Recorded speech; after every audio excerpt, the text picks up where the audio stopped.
And welcome. And by being on Zoom, you get to see my studio here. I'm in my home in Oregon right now. Even though our permanent home is in Florida, we do have a second home in Oregon. But I've got a studio both places, so I paint both areas in both areas. But I'd like to, since there aren't so many of us, if you in the back would like to come up and sit on the front row, and we can, I can see you a little bit better, and we can have a little bit more of a conversation. So feel free to move on up as close as you care to.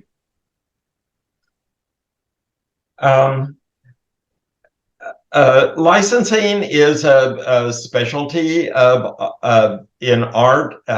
It's a different way of selling and marketing your art and making money with art.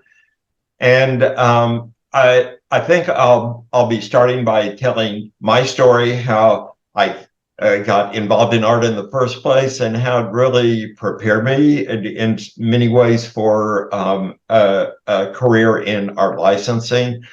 And then I'll show some examples of my licensed work, and going from my originals to my licensed work. And then I'll be telling more about the legal and the business aspects of licensing and what you can expect, and how you might be able to start in licensing, and how you might go on from there. First of all, just raise your hand. Has anybody ever licensed any of their artwork that's in the room? One person. Okay, thank you. And was that for what type of product was that for? Yeah, I can't hear you. Watercolor paintings. And I know all of you are watercolorists here at Florida Watercolor Society. I started out as a watercolorist, and then moved on to other mediums, and now I generally paint in both watercolor and oil. But to begin at the beginning, of course, I work with children. We have a children's art contest in Panama City, where I live. And I talk with these young artists, and just like me, I hear the same story over and over again. Well, ever since I've been a little kid, I've been interested in art, and I've painted and I've created. I've done a lot of different things, and art is a big part of their lives. And that's how it was with me. My mother was an elementary school teacher. She always had a lot of art supplies around. So whenever I was bored, it was easy to do a project, or do a drawing or a painting. And both of my parents were educators, and they believed you could learn anything that you wanted to learn. And so I started out. They gave me how to paint, how to draw books for children. And that's how I started out, drawing triangles and circles and making them into any type of animal or subject that I cared to make them into. So I really started out at an early age. I can remember even back at age 5, I was drawing and creating things, doing craft projects. Back in that time, which was in the 50s, we didn't have a whole lot of television. They only had a few children's things on Saturday morning. So my sister and I would have a lot of time to play games and do creative projects. So more and more of my time was spent doing creative projects during that part of my lifetime, through, pre-teenager. But then as I got into high school, I started taking art classes in the summer. I took an art class during the regular school year, and I had an art teacher who, he said, well, you could be a lot of different things, I know, as for an occupation, but you could also be an artist. And so that was coming from somebody who saw a lot of kids in art and practicing art, I felt like that was a good recommendation, and it was an inspiration to me to have someone say that to me. So I wasn't totally fixed on art as a career, but I decided it was really the subject that I was most interested in. And so I majored in art for 2 years at California State College at Long Beach. It's now California State University at Long Beach. And they had a really great art department. I got to see a lot of accomplished artists, accomplished teachers, and I got a real feeling of a lot of basics. And I did a lot of projects in watercolor at that time too. I moved on to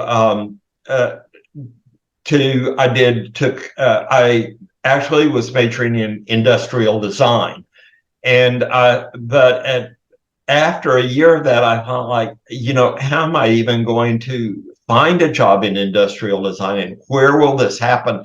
There really wasn't a whole lot of emphasis on how to start a career in art in any way. They just taught the classes, and I took classes in lettering and typographical design, and classes that introduced me to some of the more commercial sides of art at that point. And so at that point in my life, I said, well, I know that I could have a career in architecture, and that's art. And I was, I did math, I did, science. And so I decided I would change my major to architecture. And I transferred to UC Berkeley and got my degree in architecture. I eventually got my master's in architecture after a stint in the Air Force, which gave me a lot of time to paint in my free time. And I was stationed in Florida. I met my wife there. We got married, and then the recession hit, and architects started going out of business. There were no jobs for architects, no jobs in California, no jobs in Florida. My wife had a job waiting for her. So we moved back to Florida, and I started doing home design. I worked for a contractor. I did, just about any, graphic design. I did business cards. I did anything that related to art at that point in my life. And then I met a guy who was doing outdoor art shows, and he said, well, you can sell your art for money at outdoor art shows. And he said, he looked at some of the things I had done, and he said, just work up a bunch of stuff, build a display, and go for it. And I'll get you into a show. And so I started going to shows in South Florida. I had a variety of subjects, and I really started seeing how shorebirds and shells, fish, tropical things were selling the best. So I started focusing on those things. And I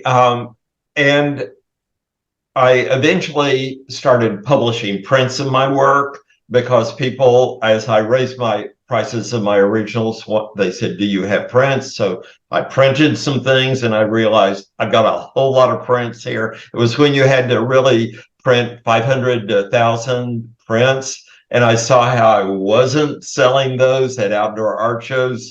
They were just sitting there. I'd sell 2 or 3 or 4 here and there. And so I heard about going to wholesale art shows where framing and other matting and prints were sold. So I signed up for one of those, and I started selling my prints there, and I really realized I needed more prints. I started publishing more prints, and that part of the business really took off. And at one of those shows, now getting back to licensing, so I had a print publishing business, a fine art original selling business. A gallery in Panama City was selling my art fairly regularly. And a gentleman came up to me at one of the wholesale shows and said, I'd like for you to design some bookmarks for me. I have a bookmark publishing company, and we need some Florida designs. I said, okay, I'll do that. And so I started off with 12 then I ended up doing maybe around 30 different designs eventually for him for the for bookmarks. And I said, well, if he likes my artwork to put on a product, maybe there are other businesses that would like to put my art on a product. And in the meantime, I had met someone who had been to the very first Surtex show, which was the surface design show, and in New York. And she said, well, you go there and then manufacturers see your work and then you can license your work. And I'm like, okay, well, licensing, what's that? And well, you sign an agreement with them for a percentage of their sales. And I'm like, okay, well, of course I jumped into it. Now I recommend that people do a lot of research about it. There's a lot more there. You can find a lot of information on the internet about writing contracts, agents, all sorts of information, of course. But back then there was less, but I felt like, well, I can, let me try it out one time. So I went to the show and I found that at that point, my work was not really suitable to the people licensing designs. It was watercolor, which was very difficult to translate at that time. Most products were screen printed, so you would have a certain number of screens, maybe 8 to 12 at the most, different colors. And watercolor, of course, has all of these tonal colors that blend and change, and that was very difficult to capture in a screen printed piece of mechanical artwork. So, but I did meet a couple of manufacturers that were interested in my work, in my style, and the subject. And one of those was a wallpaper company. It was a consultant to Seabrook, wall coverings, who said, if you can paint your each color separately and just go from dark to light, sort of like dark yellow to light yellow, dark blue to light blue, in every one of these segments, then we can print it. We can screen print it, and I want to include one of your designs in a book. So if you will paint this one design, which was tropical fish, and I will put you in the book, but I can only pay you a fee. And I thought I was going to get a royalty here, but okay, to begin with, I am willing to do it for one design on one wallpaper. Okay, so, and from there, I started understanding the business and went to Surtex the next year. And for around 30 years, I participated in that show, meeting manufacturers. So that's how I really got into licensing. And now I'm going to move from that. That's like a very whirlwind story of my life into licensing. But I'm going to talk a little bit about fine art versus design, which is where a whole lot of licensing is. But there's one category that you, with your artwork now, can easily get into art licensing, and you can, if you have a scanner or a way to scan your artwork, and you know a little bit about digital manipulation and sending files, you can get into it pretty quickly. And that's fine art licensing to the web companies on the internet that have sites like Fine Art America, who then do essentially, they've taken over where Open Editions prints on paper and prints on canvas, and they want pieces of fine art. So that's something that you can jump into art licensing quickly and get your feet wet.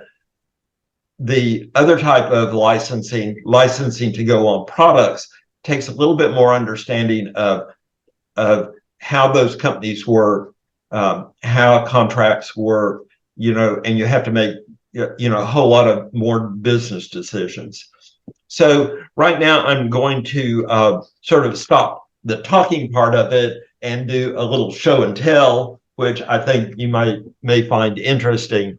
And I'm going to start with a piece that this is actually a print on canvas, and I'll bring it up just a little bit so you can see it.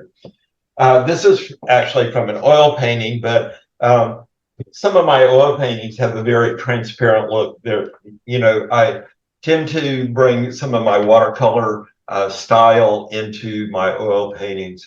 And so this could quite easily have been a watercolor painting. And it was one that I have some other associated material with that I wanted to show. But you can actually, this piece was painted with the idea that it could be a border design. Also, it could wrap around a mug. It could go on. It could be altered just slightly and go on wallpaper. So this has a sort of a pattern repetitive feel to it. And but this is a piece that is now on Fine Art America, and people can just go on their computer and order it, and it will arrive at their door.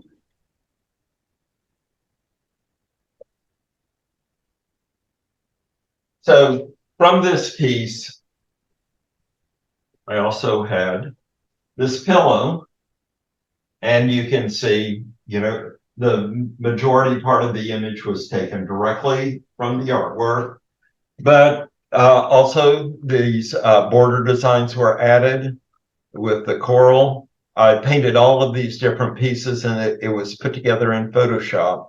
And now a piece of fine art has become a design for this pillow. It's something more than just the painting. Now, this company actually does do some just direct art with no other elements to it. But I thought that this was a good design, about a good example of how art becomes design. And that this was a few years ago, and then just this year, this piece was done, and it's actually an embroidery on sort of a canvas-like material, and that too was taken from that design. So you can see how a piece of artwork that's done in watercolor or oil or whatever medium then can be translated, into a completely different medium, art medium. Here is another question for you. Here is another piece of artwork that I created, and it's really a piece of fine art.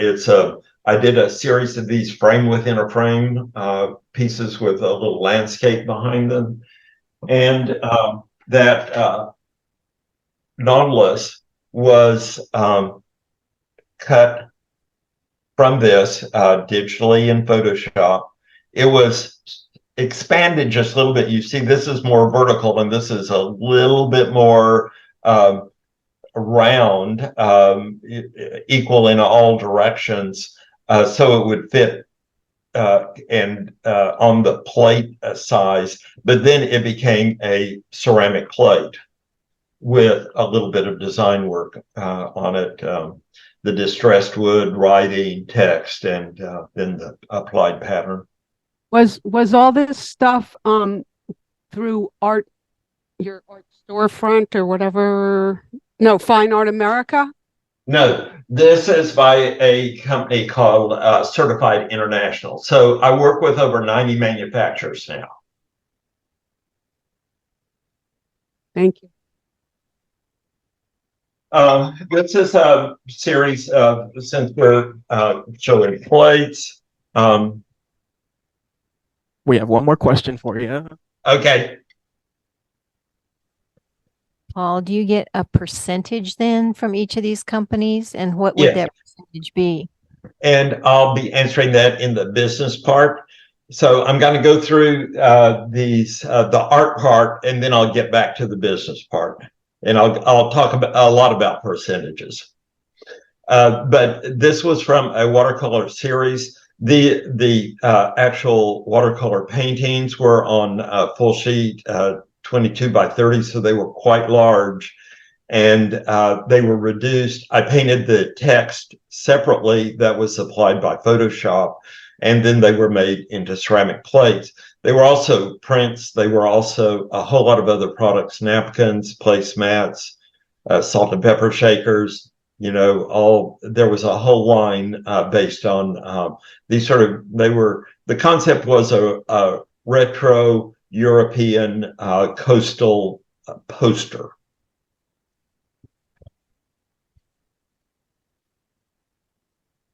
And so melamine has been a sort of a focus of my work because I do so much coastal work, and melamine is used around pool and patio, so it's non-breakable.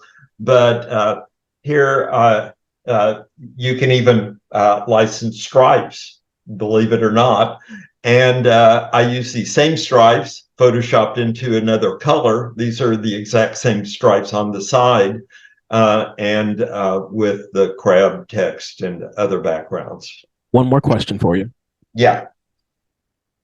Hi, Paul. It sounds like Photoshop is an integral part of this process. Is that correct?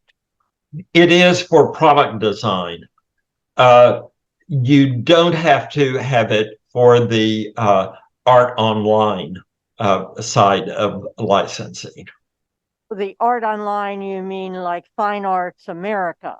Yes, but you do have to have some basic skills to be able to scan it and send it to them digitally. Okay. I have a piece of my art on Fine Arts America, and several of my friends do too.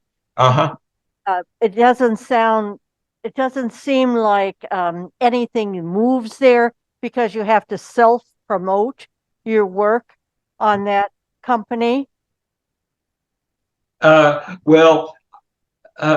just do general promotion of myself out into the, like Facebook, social media, Instagram. I'm promoting myself there.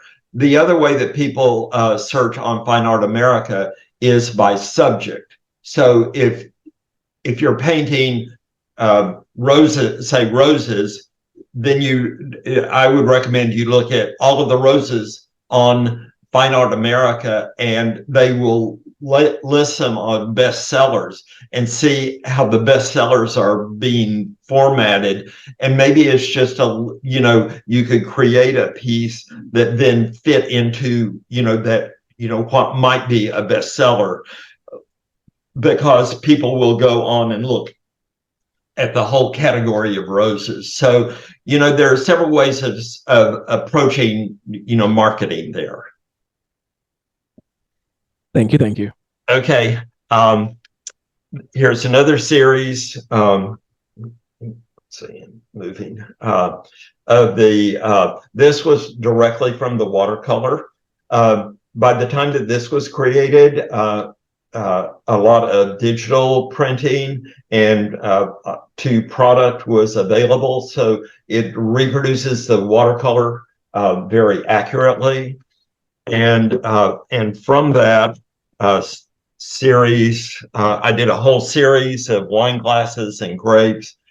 This is the placemat that goes with this, and then here is a table runner also in tapestry. And so this is the unfinished one, but you can see how. So you can see how a whole line of products were developed from one family concept. So I would generally do 4 different, in this one, 4 different wine glasses with text with 4 different wines, a grouping of bottles, red and white and champagne, I believe. And then I did the ivy on the side, and then the grapes. So that then became a whole collection. I'll be talking about other collections as we go along. But here are just a few of the products. Here are napkins, the coasters, and there are all 4 designs. This was, again, a collection that I created. And then here is oven mitts, and there were a whole grouping of products, both ceramic and textiles for the kitchen: bowls, pitchers, platters, placemats, table runners. Were all done in this design. All it was a background and 2 starfish. So you can see the design doesn't have to be big. It doesn't have to be great. It just has to hit the right place in the market. I have a quick question. Yeah. And the painting's yours first, or are they telling you we'd like something in wine, and then you create something and approve of it? Is it something here have which it goes back and forth. There are times, like I'm a coastal artist, so people come to me for coastal design. They know that that's me, and I'll talk a little bit. That's my brand. Paul Brent is a coastal artist, and so some people think I just paint pelicans. Some people think I just paint shells. Some people think, like whatever they have seen, they have a stereotype of me, and that's what my brand is. I actually do a lot of things, like the wine series and other types of categories that I'll show some here in just a moment. But people, let's say, sort of getting back to your question, you go ahead and ask your question again. So design ideas come from them to you? Or okay. And so sometimes they, to begin with, they come from me. I do designs that fit into my brand. So I do shells, beach cottages, lighthouses, etc. And then tropical fish, tropical scenes, palm trees. That creates a look, and then they it goes into their brain and oh, we need a palm tree. Let's call Paul Brent. But then once we develop a relationship with a company, often they will send out, okay, we need all of these things. We need chickens, we need roosters, we need cows, we need an owl, we need Halloween, we need a poinsettia for Christmas. And they give you a list. They send this out to all artists. And if I think, well, hey, I can paint a poinsettia, and so I have an idea for a poinsettia, and then I'll send it in. And so then if they know, hey, you did a great poinsettia, then they say, oh, we need fall. Can you do a pumpkin for us? And I'll do a pumpkin. So, but that comes after you sort of establish a relationship with an thing. I really recommend for people to establish themselves with a look and a style and a subject first, and then to branch out after that.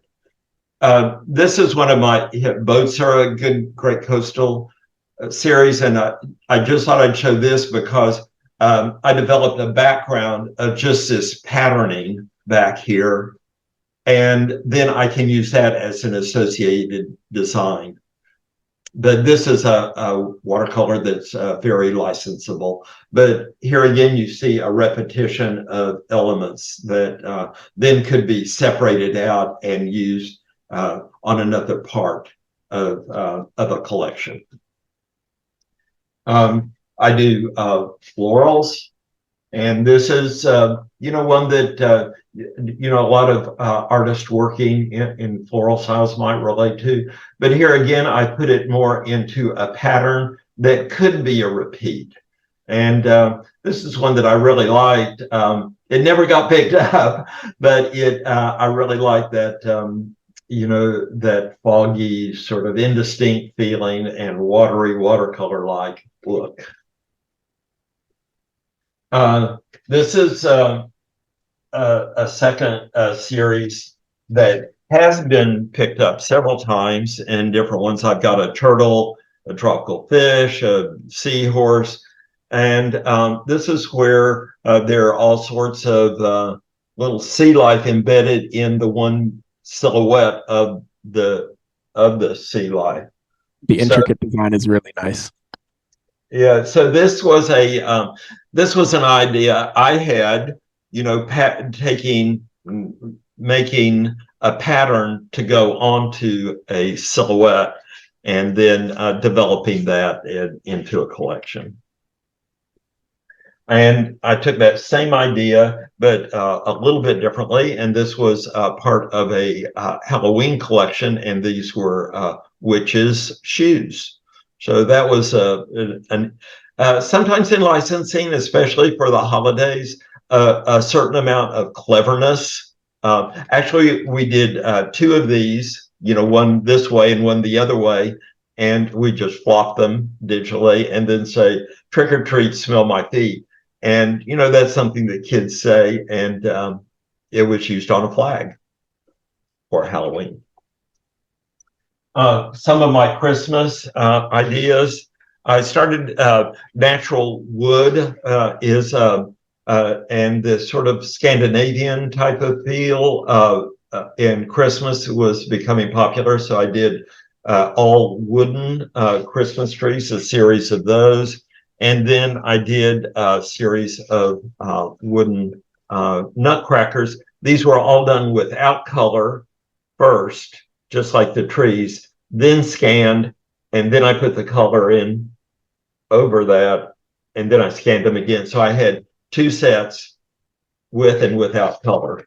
So I'm trying to get the most out of my artwork. I've done that with several series where I do, you know, part way, and then I scan it, and then I do it, finish another way. Here's another Christmas series. This was a background. Coastal Christmas is a big category for me. There are a lot of people living in Florida and other coastal areas that want something that relates to their area. And there are certain card makers and gift companies that have a coastal Christmas line. So here is a part of a Christmas tree. And then here are the ornaments that are then photoshopped on top of it. And this was the idea of like a ship within a bottle, but I made it ships with and other subjects within clear Christmas ornaments. And then when these are put over that background, you see the background coming through, and it looks like they were actually painted in. And so here are two more of the designs that went into that series. Okay, just have a few more things. One of the things you need to, if you get into serious licensing, is knowing how to do repeat. And there's a big business in fabric. We work with Kaufman, who produces fabric for Joann's. And here are some of the, I'll show you a couple of those, but you can see where the fish are repeating and figuring out there are different ways. Different companies want you to do the repeat differently, and you sort of have to work out the geometry and understand how the geometry works on that. My architectural background and so it came in handy when in understanding how to put something like this together. Okay, we'll move on to the business aspect of it. If I find my notes here, I put them someplace. Yeah, here they are. Okay, now we'll get to some of the business aspects, and so you first have to say, is licensing right for you, and are you right for licensing? Artists who get into licensing really need to understand that they're starting a new business. And you have to, if any of you are into actively marketing your business on social media, creating ads, creating promotional material, knowing how to handle your money, how to write a contract, how to work with a lawyer. You know, like these are things any business owner needs to know. And in licensing, you're dealing with more businesses than individuals or, you know, individual galleries that you might be working with. You need to have all of those business skills. And then are you willing to adapt your artwork just like I have? And you can see how I paint for certain circumstances in licensing and for certain products. And even if I know if we're working with the manufacturer and I'm creating the artwork based on their request, I need to know their material and their process for putting my artwork onto the show, onto the product.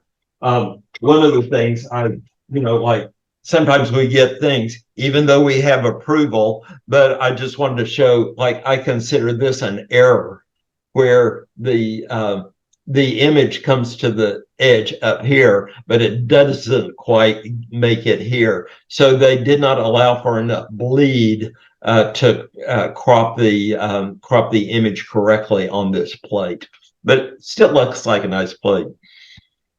Okay, watercolor is a good medium for licensing. I started out in watercolor. I worked for years in watercolor alone. Oil, I brought in some artists that have been working in oil, but just the quickness and the ability to finish a design, get it scanned, and get it off to the manufacturers quickly or on time for a show, or to compete with other artists in certain competitions that they have for categories and subjects that they're looking for. Watercolor, wham, you finish it, it's done, and it's on the scanner and it's on the way. Many of you may, and all of you probably have your specialties in art, and of course I've already talked about how coastal is a specialty for me. But to begin licensing, I think you really need to focus your subject and get a good portfolio together. Holidays are a big category, and if you talk to anyone in licensing, Christmas is generally their biggest category. And so then those pieces are not so sellable as fine art. There's a lot of pieces, just like this piece would be a very sellable piece without the text on it in a gallery. So you can work both sides of creating a piece that you can sell as an original and then have it scanned and have the digital copy to use for licensing. You have to think about that. I wrote down just a few of the categories besides Christmas, fall harvest, 4th of July, Memorial Day, all of the patriotic, spring and Easter, lodge, floral and garden, botanical, juvenile, African wild animals, fashion, American wildlife, coffee and cocktails, sayings and sentiments, if you're very clever with that thing.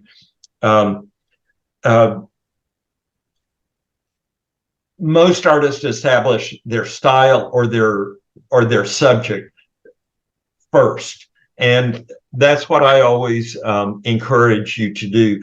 Some of the people that have made it super big in licensing are the big names are Thomas Kincaid, Mary Engelbright, Jim Shore, Bob Timberlake, Brito, and now Bob Ross is on the uptake on that.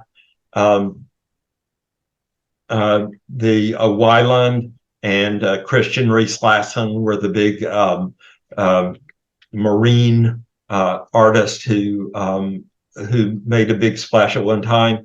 The interest in that type of work is sort of waning right now. I'm not exactly sure how they're doing in their licensing, but at one time they were on, school products, just puzzles all sorts of things. I wanted to at least bring up the subject of branding. Creating your brand. Do most of you understand what creating a brand is, or creating a brand for an artist or a product is? Branding is creating a defined style for yourself that fits into a certain market. And if you think about the type of a person who is buying your artwork, how they dress, where they live, and you think my artwork is fitting them, and are they going to buy, would they buy a product with my artwork? Would they then buy a pillow to go into their house? That's how you sort of have to think about branding. And you have to, I like to say, you have to live your lifestyle.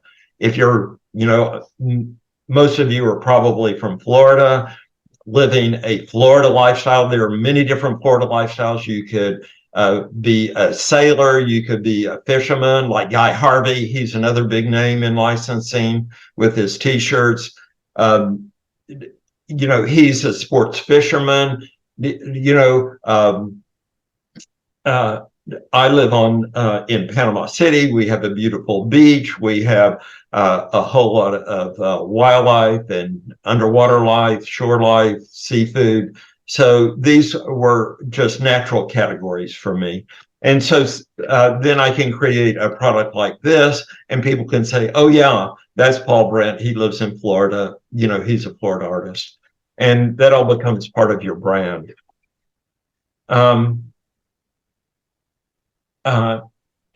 In beginning a licensing business, you need to decide whether you're going to operate for yourself or have an agent. You need to, an agent will take 50%, but they'll do a lot of marketing for you. They'll have contacts with manufacturers. So a beginning artist might want to begin with an agent, and then later, if you want to operate your own business, you can then separate from your agent at the end of the term of contract. You always have a term, a 5-year contract generally is normal to have with an agent. Then when you're working with manufacturers, you would have a percentage, agree upon a percentage of the wholesale price would be what you would receive. That can be from 2% to 10%, depending on the category. Smaller, you get a smaller percent if it's licensed into big box stores.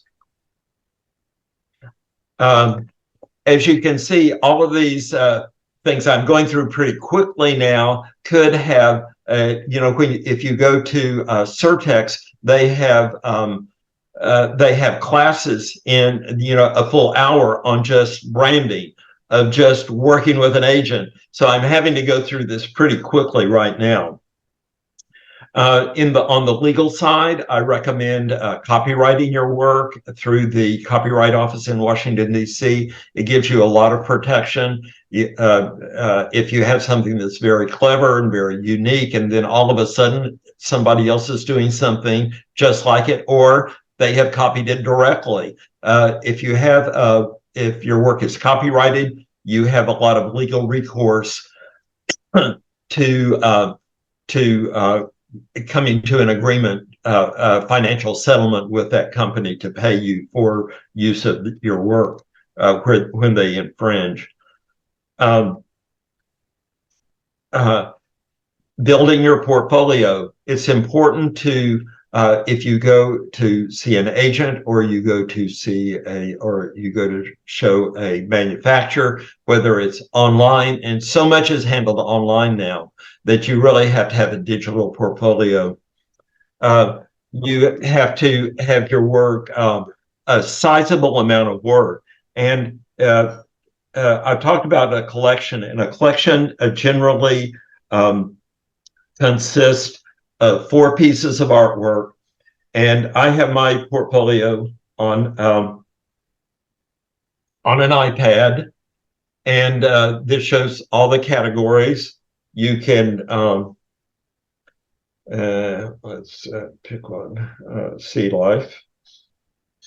So sea life, and then you can somebody can just scroll through this and see all the sea life paintings I've ever painted. So, and this is, and actually, this is how an agent or a manufacturer will go. They'll take your iPad and they'll go like this, and you'll say, like, can't you stop? Can't you look at this nice artwork? And I'm saying, like, wait, this is perfect for you. And they're going like this. So, but anyway, organizing your artwork into categories on an iPad is essential. 4 paintings per collection with associated designs, and those are the stripes, the backgrounds, the textures that go with that collection. Okay, I recommend you have to have 12 to 20 collections to begin with, and so if you have 20 collections, that's 80 pieces of artwork at least. And then I recommend you create 15 to 20 collections per year to keep up with other artists. That's what I do. Now, I do have graphic designers who are helping me do this, but you're competing against people who are highly talented in Photoshop and art who are in the licensing business. The positives about, I'm wrapping this up now, and then we'll go to some questions and answers. You can make money. That's a positive. You can get to see your images on products, which a lot of artists and a lot of people, this is one of the top things they say. When you've been in it as long as I have, and you get another product in, it's less of a thrill than those first pieces that you get. But anyway, that it gives you confidence, and it gives you it helps build your reputation as someone who is in the art business. So that's really can be that it can reflect positively on your fine art career too. The negatives are that it can reflect negatively on your art business. If you're trying to move your prices up into the thousands of dollars, people don't want to see the same image on a coffee mug or something.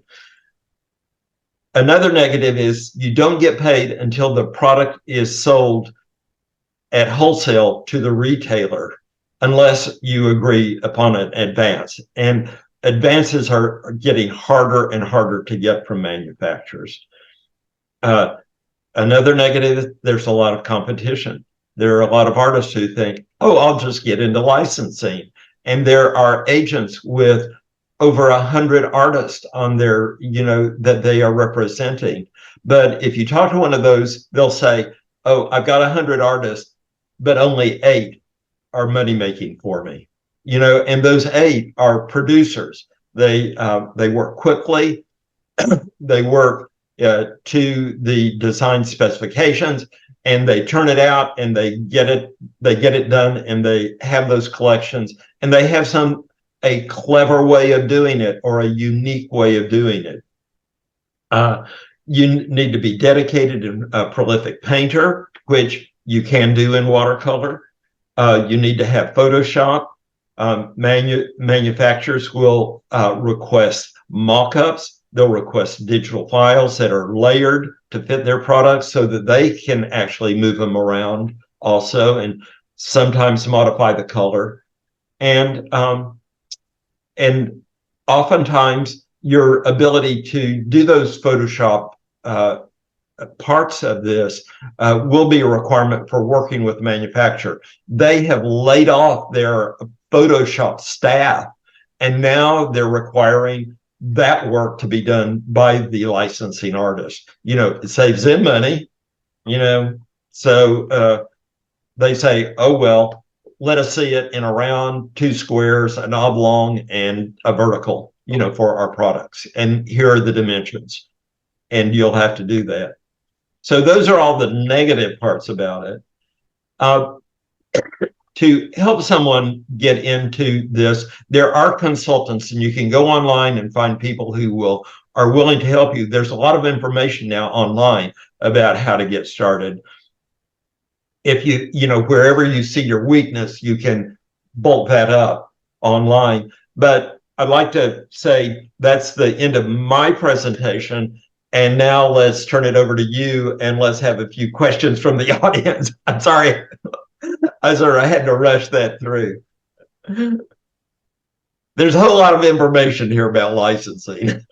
A few minutes ago, you mentioned a resource of books or something that would give you all the details on licensing and copyrights and all of that.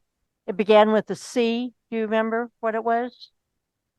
What is Surtex? Would you spell Oh, that? Surtex, Surtex. It's a trade show in New York that for artists who license.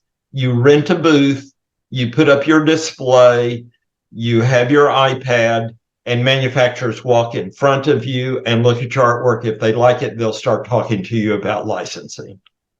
But it is fairly expensive.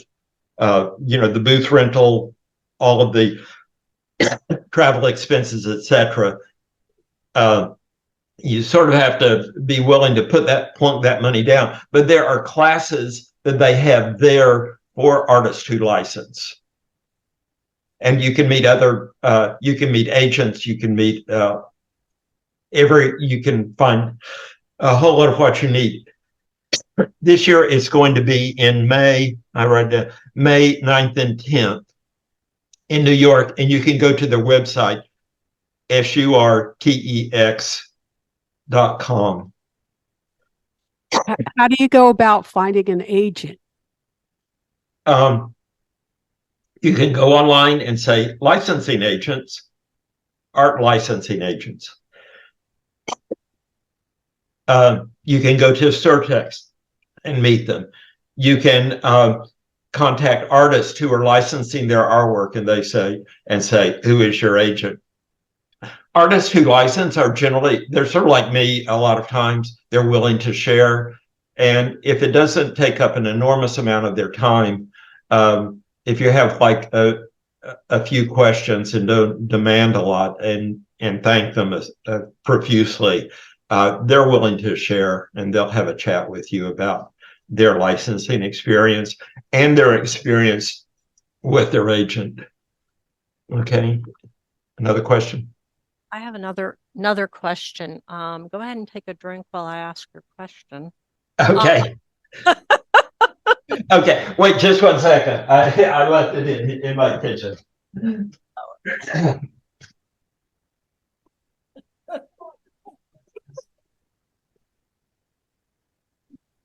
Get the financial side. Yeah.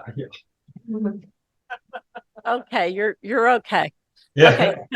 So my question is, I moved. I lived in South Florida, so I've seen your stuff all over, and so I was so excited that I moved to Lynn Haven, and you know where that is. I moved there like a year after the hurricane. Okay.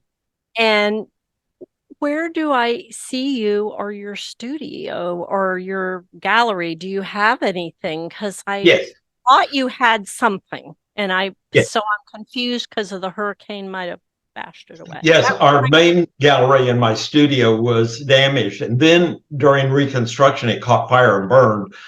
So I've got a new studio. It's 519 Grace Avenue, right across from the back of City Hall. It's just one street off of Harrison. And I'm out here until October 18th, and I'll be back in town. And we're going to have an art walk, which would be a good thing for you to see other artists and what's happening in Panama City on November 16th. But otherwise, you can call for an appointment, and I'm open if I'm there, and I'm open by appointment. And if you have a pencil, I'll give you, well, just go on paulbrent.com. That'd be the easiest way to my website and contact me through my website. Thank you very much. Anything else? Anybody else? I have a question as well. Okay. In the pursuit of trying to self-promote and all of that fun jazz, do you feel in this day and age, as opposed to everybody using Photoshop, Illustrator, trying to get their digital media out, as opposed to hand painted and watercolors and all that good stuff, do you feel there's still that competition in between actual hand drawn art, hand painted art versus digital art? Because I feel like half the time people think digital art is still super easy to do, easy to manufacture, whatever the case may be, as opposed to like the painting behind you where it was scanned and then made digital. Mm-hmm. I think there's a market for both. There are people who are working digitally. I have had a graphic designer who was working for me, who's gone out on his own, who's doing all types of video types of things, really creative work. He was moving all of my designs around and making designs. Okay. And now he's doing his own work, but he's doing it with music, with all, and projecting it on buildings when, at different festivals. And, he's doing a lot of creative things digitally. So he also does a very good hand painted work. So for individuals' commissions, he's sort of specialized in pet portrait, which is very different from his digital work. So here's somebody who's working digitally in one style, and creating a brand for himself, and then he's creating another brand over here in these beautiful paintings of pets. So some people want that hand painted thing, and they want it special for them. I do occasionally do. I'm working on 2 commissions right now that they have a room, or they have a sentiment, or they have a subject that they want that one to be theirs, and they want it to be an original. And that's one market. And then there's a digital market, and then there's a commercial market for products. So, it's expanding, but the more that I think that things go technologically away from the hands-on part, it draws another group of people more strongly to the hands-on part. So, there's room for both. All right. Thank you. Anything else? I think everybody's been questioned out. How are we doing? Thank you so much. You're right on time. Thank you so much for your time, Mr. Paul. Thanks everybody for joining, and your interest in licensing. But so go on paulbrent.com, or just put in Paul Brent product, go to Amazon or eBay, and you can see a lot of the products that I've designed. Both eBay, you can, on the secondary market, there are all sorts of things from the past that pop up there. So good luck with your business careers, whether it be original or licensing. All right. Have a good one. Bye. Bye. Bye-bye.